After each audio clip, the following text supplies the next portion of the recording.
Ibihe byiza kuri mwe mwese mudukurikira hano kuri AFRIMEDIA TV, ku makuru agiye atandukanye tugenda twagezaho umunsi ubundi. Shimire buri muntu wese wakoze subscribe kuri AFRIMEDIA TV. Nawe utarakora subscribe, reka tusabe gukora subscribe maze tujye tubana amakuru agiye atandukanye. Ambasade y'u Rwanda muri Leta Zunze Ubumwe za Amerika mu gikorwa cyiswe Around the World Embassy Tour 2023 yakiriye abarenga 2025 mu rwego rwo kwirebera ibyiza nyaburanga ndetse no gusobanukirwa byinshi bifuza kumenya ku Rwanda.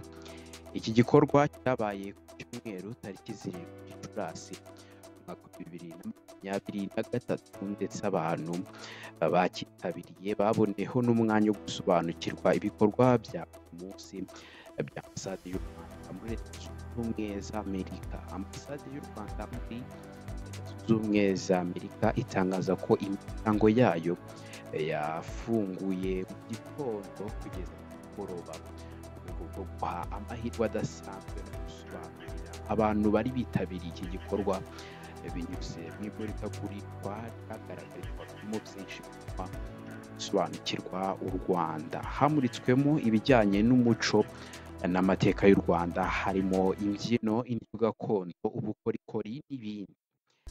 Abashyitsi bitabiriye ibyo birori bashimishijwe n'ibyo bagaragarijwe biranga umuco, by'umwihariko imbyino zidasanzwe byarushijeho gutuma abitabiriye iki gikorwa bishimira ibyiza biranga umuco w'u Rwanda no kwishimira kurusura. Mu yandi makuru, abasimbuje inzuri amashyamba bamaze kubona inyungu irimo. Abo baturage bavuga ko imisozi myinshi yari iriho amashyamba agenda atemwa, gushiraho hasigara ubutaka riraho amatungo, ariko nayo akicwa n'inzara kuko mu mpeshyi nta bwatsi yabonaga. Leta y'u Rwanda nayo yabonaga ko akarere ka Ruhango n'ibice bya Nyanza na Kamonyi bigize igice cy'amayaga bishobora kuba ubutayu, maze ishora miliyoni hafi 8 z'amadolari mu mushinga bise Green Mayaga kugira ngo ako gace kazwiho byinshi Abanyarwanda kongere kuboha, dore ko imvura yari kikageramo kubera kubura ibiti biyiresaresa. Nyuma y'imyaka 2 uwo mushinga utangijwe, uba ugeze ku mayaga atangira kumva akayaga gaturuka mu mashyamba yatewe ku misozi cyangwa ibiti byatewe ku mihanda. Isura nayo igenda igabanuka nk'uko abo baturage babivugaga, kubera ko bemeye gukura inka zabo ku gasozi bakororera mu biraro aho baragirira hagaterwa amashyamba.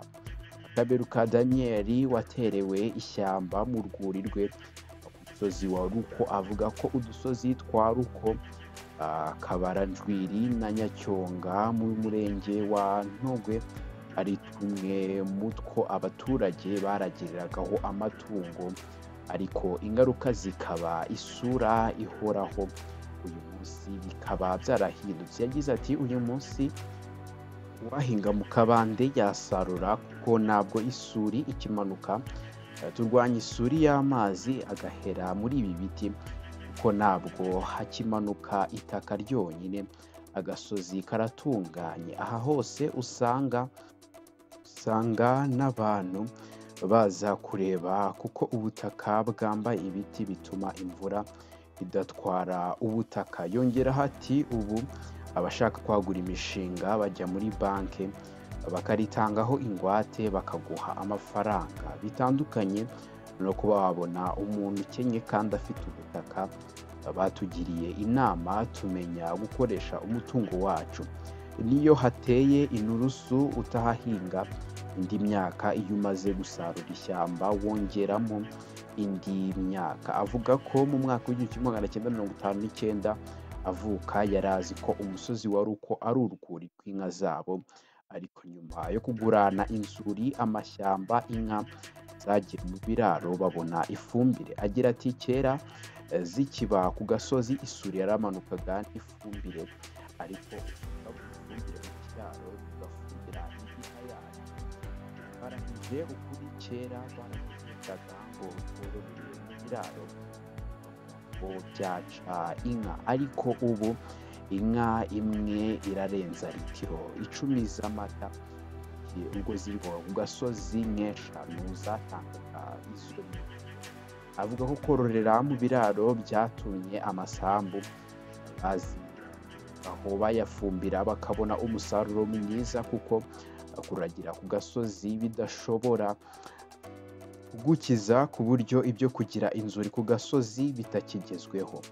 Mukagakwaya uhagarariye itsinda Green Nogwe avuga ko amayaga yari amaze kuba ubutayu, ariko bamaze gutera amashyamba babonye ko ibyo leta yabatekerereje ari byiza. Agira ati aha hari isuri ku buryo imihanda yahoraga yuzuye utabona aho uca, ariko ubu byarahindutse kuko haratoshye. Turifuza ko n'ahasigaye hadateye mwadufasha hagatekwa ibiti. Umusaza witwa Gatunzi nawe ufite ishyamba kuri Ruko avuga ko ishyamba rifitiye akamaro abaturage muri rusange. Agira ati ishyamba ni umutungo mwiza cyane, ushobora kujya muri banki ugahabwa inguzanyo ukagenda wishyura. Twahawe imbuto yo gutera, banadufasha gutera no kurwanya isuri. Turashimira iyi gahunda, mudufashe n'ahandi hadateye haterwe. Natwe ubu twakoze amatsinda yo gufatanyiriza hamwe kurinda ibi bikorwa, twungurana ubumenyi aho bitunaniye, tukitabaza abandi bafite ubumenyi bwisumbuye. Minisitiri w'ibidukikije Dr Mujawamariya Jeanne d'Arc asezeranya abatuye akarere ka Ruhango bifuza gutera amashyamba n'ibindi biti bivangwa n'imyaka birimo ikiribwa k'umushinga wa Green Mayaga ugifite imyaka 3, kandi abantu babyifuza bazaba bamaze kubona ibiti. Asaba abaturage guhindura imyumvire bakemera gutera ibiti kuko ari ibyabo. Icyo leta isaba gusa ari ukubarura babiherewe uburenganzira kugira ngo batongera guhura n'ingaruka zo gutema amashyamba. Agira ati hari abari babanje kwanga ko babaterera amashyamba mu masambu yabo, nyamara ni ingirakamaro kuri mwebwe no ku gihugu.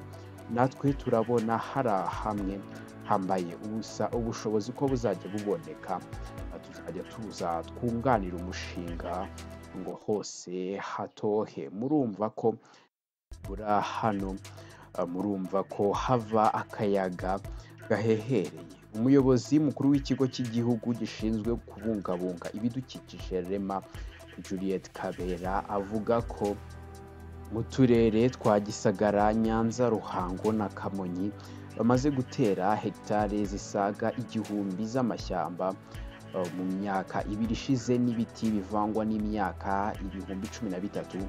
Kavuga ko ibyifuzo by'abaturage bizakomeza kubahirizwa bakabona ibiti bakeneye. Twabashimiye mwese mukurikira kuri AFRIMEDIA TV, kuri subscribe mu makuru agiye atandukanye genda tubagezaho. Jya hasi muri comment udusangize igitekerezo cyawe.